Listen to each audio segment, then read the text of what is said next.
99% اراکین اسمبلیاں توڑنے کے خلاف ہیں، اور موشن کشی کون کر رہا ہے یہ آج سارا کچھ چودھری پرویز الہی صاحب نے وہی باتیں کی ہیں.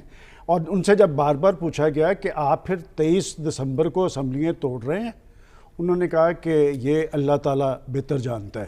بات یہ کہ انہوں نے آج بڑی کلیئر کٹ بات کی ہے، اور انہوں نے کہا کہ ہم نے ان کو باور کروا دیا ہے کہ جب یہ اسمبلیاں ٹوٹیں گی اسٹاک ایکسچینج نیچے آ جائے گا، اس کی پاکستان کی معیشت پر برے اثرات ہوں گے اور معاملات ہمارے کنٹرول میں نہیں رہیں گے. یہ بات درست انہوں نے کہی ہے. دیکھیں بات یہ کہ وہ تو یہی کر سکتے ہیں نا کہ ہم نیک و بد حضور کو سمجھائے جاتے ہیں.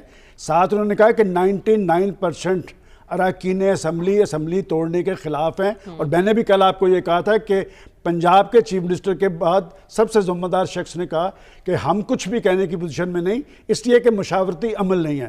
اب بات ہے کہ انہوں نے کس کو کہا احسان فراموش.